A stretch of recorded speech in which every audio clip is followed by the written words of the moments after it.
Assalamualaikum warahmatullahi wabarakatuh. Selamat datang di mata kuliah Apresiasi Desain Arsitektur yang merupakan mata kuliah pilihan. Dalam mata kuliah ini kita akan mempelajari apa itu apresiasi desain arsitektur, bagaimana kita melakukannya, apa perlunya, dan mungkin kita akan sampai kepada latihan-latihan cara mengapresiasi desain dengan baik dan benar. Untuk itu, video seri mata kuliah apresiasi ini akan kita bagi ke dalam beberapa bagian. Kita mulai saja langsung ke bagian pertama, apa perlunya apresiasi desain arsitektur.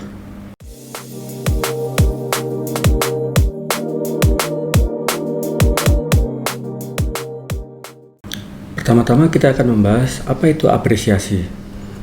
Sebenarnya ada nama lain apresiasi ya, atau padanan katanya yaitu kritik.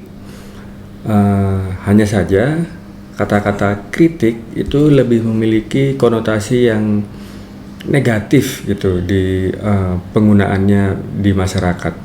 Sedangkan kata-kata apresiasi konotasinya justru kebalikannya, konotasinya lebih positif. Sebenarnya pada dasarnya sama saja, cuman kita menggunakan kata-kata apresiasi agar kita juga melihat apa kelebihan sebuah desain atau keunggulannya ketimbang selain juga melihat kelemahan-kelemahannya. Apa itu apresiasi? Kalau menurut definisi bahasa, apresiasi adalah pemahaman secara penuh terhadap suatu atau sebuah situasi. Dengan pemahaman yang penuh tersebut, baru kita bisa istilahnya melihat atau menilai apakah sebuah desain memiliki kualitas yang baik atau memiliki kelemahan-kelemahan yang kurang baik sesuai dengan apa tujuan awal desain tersebut difungsikan gitu. Lalu mengapa kita perlu untuk melakukan apresiasi desain? Ada dua alasan ya. Alasan pertama adalah karena banyak desain yang memiliki banyak kelemahan yang jika tidak dikritisi atau tidak kita apresiasi, maka desain itu akan terulang kembali gitu. Desain itu akan terulang kembali, sehingga kita secara sosial masyarakat tidak ada perbaikan kelanjutan penyempurnaan desain sebelumnya. Tapi dengan adanya apresiasi atau kritik ini, maka akan ada muncul penyempurnaan, perbaikan dari cacatnya sebuah desain di masa lalu gitu. Nah, dan sebaliknya begitu juga. Ada kualitas-kualitas baik dari sebuah desain yang perlu atau perlu menjadi prinsip untuk desain berikutnya di masa depan.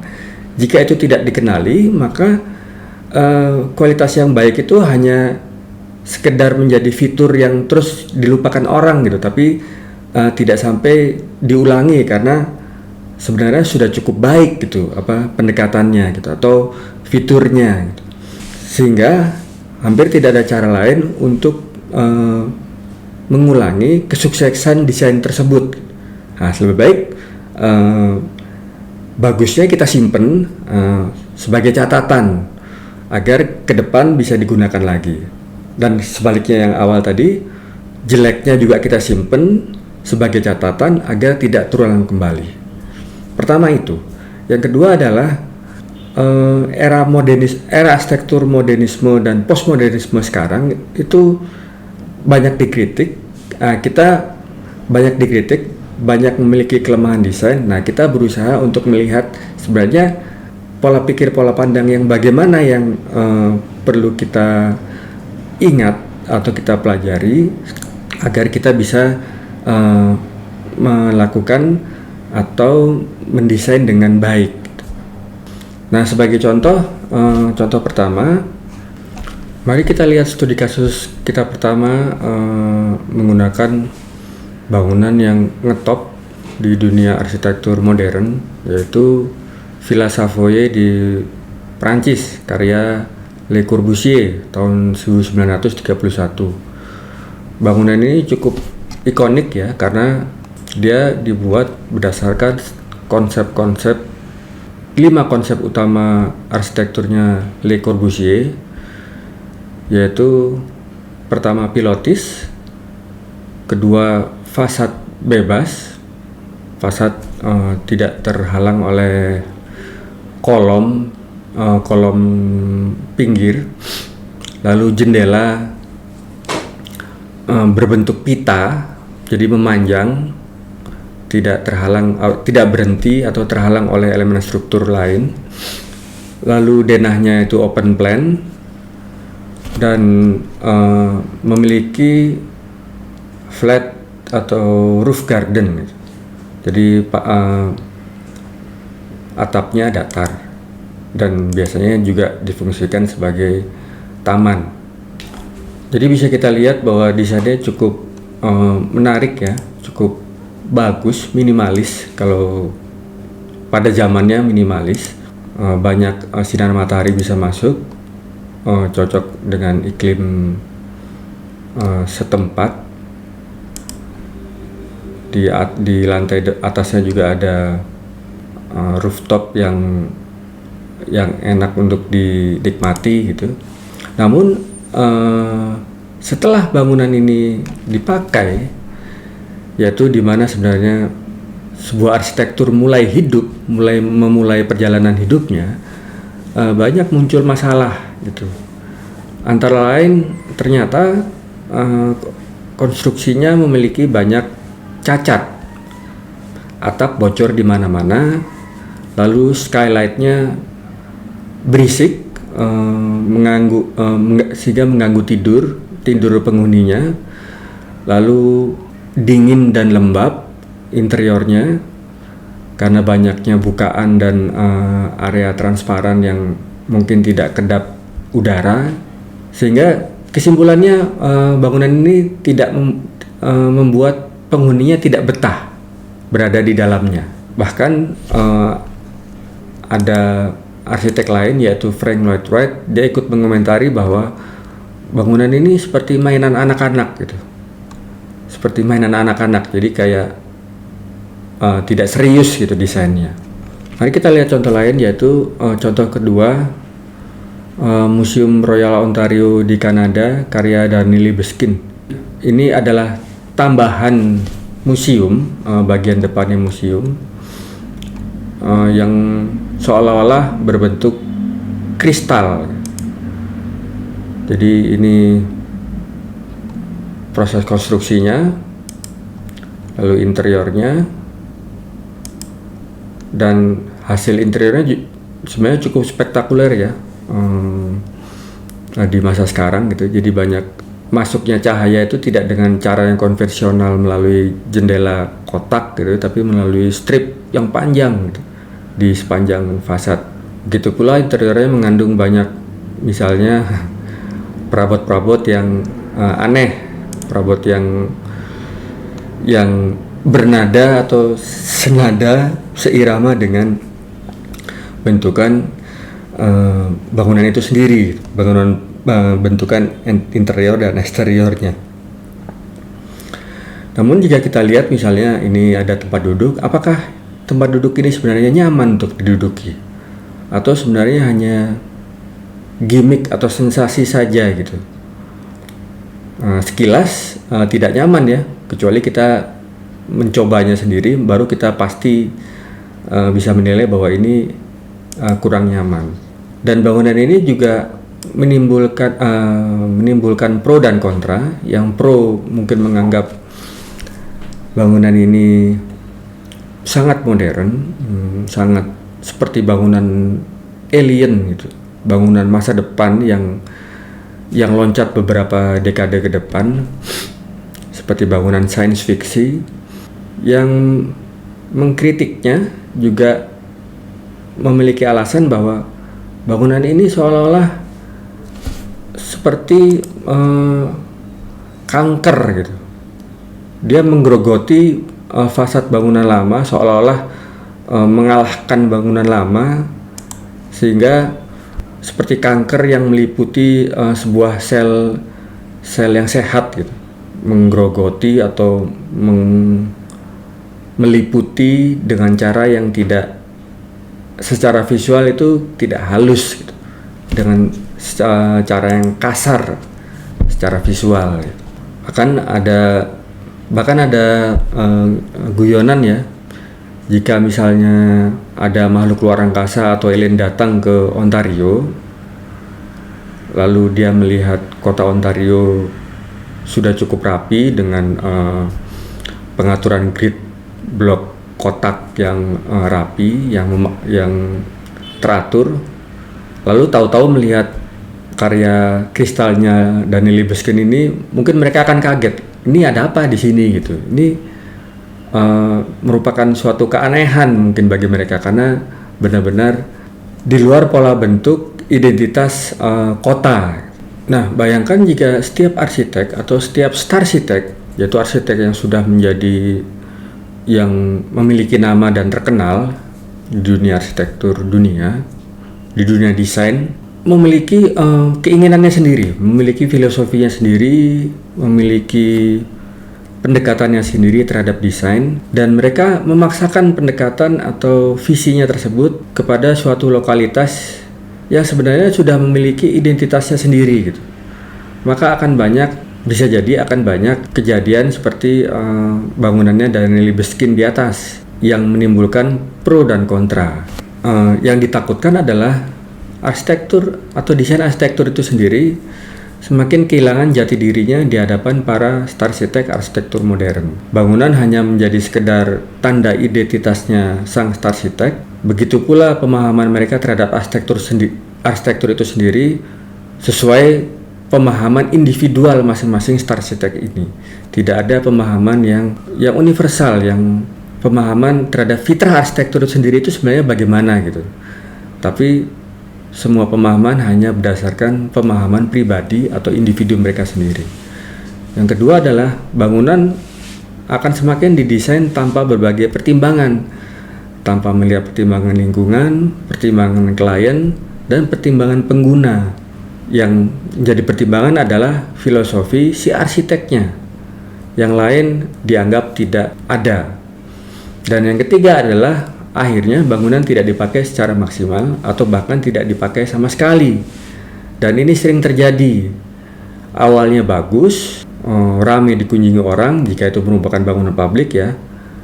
Akhirnya ditinggal karena orang tidak betah, atau jika itu rumah tinggal orang tidak betah, dijual ke pihak lain, tidak betah lagi, tapi karena tetap bagus, ada penyelesaian akhir adalah dijadikan museum atau dijadikan galeri atau dijadikan kafe, padahal awalnya niatnya mungkin menjadi rumah.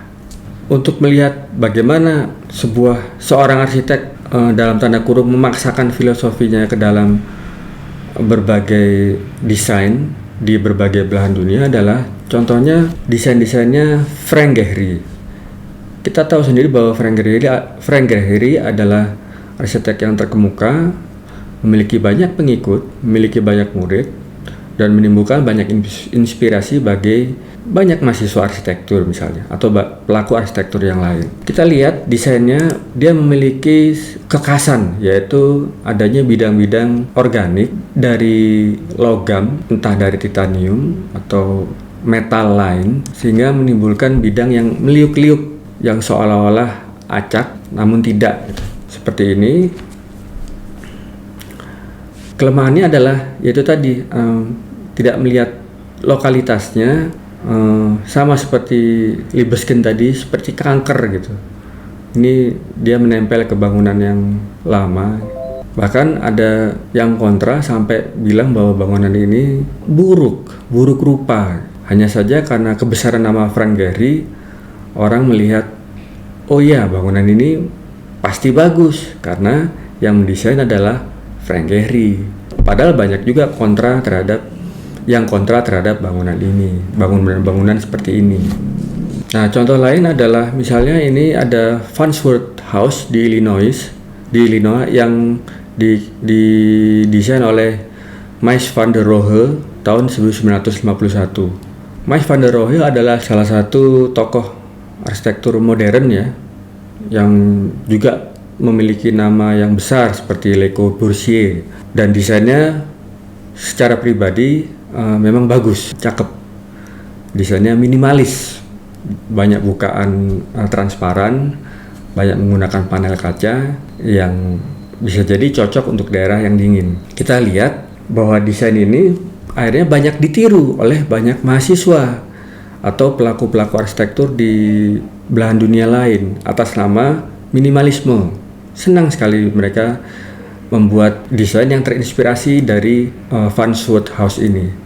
Cuman yang perlu diingat adalah bahwa desain ini terlihat sangat cakep atau sangat bagus hanya jika desain ini terlihat bagus tergantung pula dari lingkungannya. Jika sebuah desain seperti ini yang sangat minimalis dan dia kuat elemen garis horizontal dan vertikalnya, banyak ruang-ruang yang transparan, akan sangat baik jika memang dipadukan oleh background lingkungan yang alamiah, yang memiliki banyak kurva, misalnya ranting pohon, dedaunan di tengah hutan atau di sekelilingi oleh hutan gitu, menimbulkan komposisi yang baik gitu. Tidak perlu terlalu privasi karena dia memiliki banyak bukaan yang transparan di tengah hutan. Jadi ya siapa yang mau ngintip-ngintip di tengah hutan, karena biasanya di tengah hutan ini bisa jadi ini lahan pribadi ya, lahan yang sangat luas gitu. Orang tidak boleh masuk seenaknya ke lahan itu, sehingga privasi menjadi tidak terlalu dipikirkan. Nah, beda lagi kalau bangunan ini ditempatkan di tengah kota. Pertama akan menimbulkan panas yang luar biasa akibat sinar matahari yang terik gitu ya, terutama di daerah tropis misalnya. Masalah privasi juga akan menjadi ganjalan yang sangat besar, sehingga mungkin butuh tirai yang sangat panjang dan lebar gitu ya. Lalu juga secara komposisi dengan lingkungan sekitarnya membuat bangunan ini akan terlihat membosankan karena dia hanya bermain kuat di horizontal dengan bidang-bidang vertikal sama seperti lingkungan sekelilingnya. Jadi dia hanya akan menjadi kotak memanjang yang membosankan karena backgroundnya pun atau lingkungannya pun ya seperti itu pula gitu. Mari kita lihat contoh terakhir, yaitu Falling Water karya Frank Lloyd Wright, bangunan yang sangat ngetop ya. Mulai dari mahasiswa baru kita sudah dikenalkan oleh bangunan ini dan dianggap sebagai masterpiece-nya modernisme.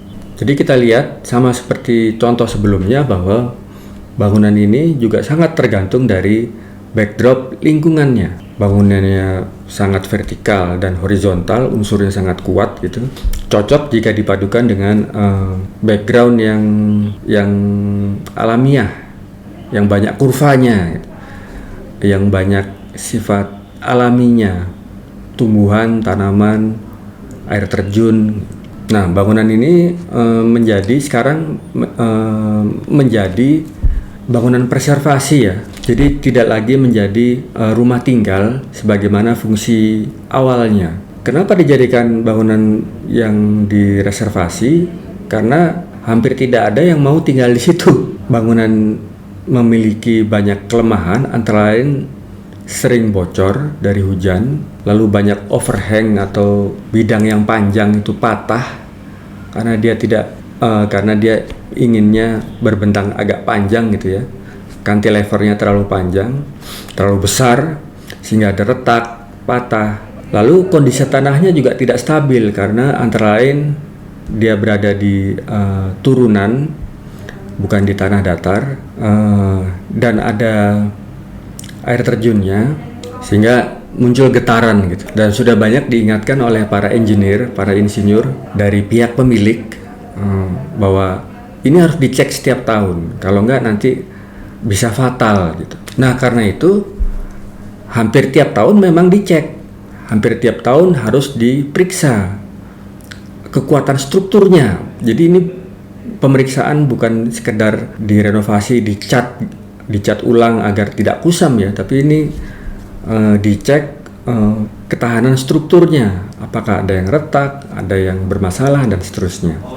Dan itu jadi masalah bagi pemiliknya karena dia harus mengeluarkan biaya ekstra setiap tahunnya untuk pemeliharaan dan pengecekan struktural. Nah, akibatnya akhirnya bangunan ini ditinggalkan oleh pemiliknya, dan seingat saya, jika saya tidak keliru, adalah akhirnya menjadi milik negara dan digunakan sebagai display galeri saja, semacam museum gitu, semacam rumah kuno yang dilestarikan sebagai bukti kebudayaan Amerika Serikat.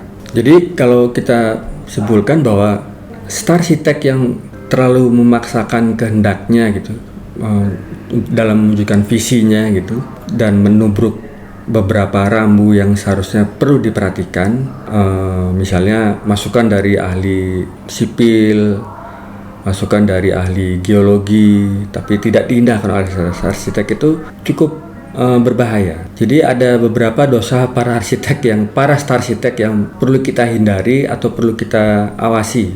Antara lain karena masalahnya itu bukan hanya berdampak pada bangunan itu sendiri, tapi juga pada pengguna dan lingkungannya. Jadi arsitektur itu yang dirugikan nanti bukan hanya bangunannya, tapi lingkungannya dan penggunanya. Dan yang perlu diwaspadai adalah dampak arsitektur dan pemikiran si Starsytech tersebut terhadap pola pikir para pelaku lainnya.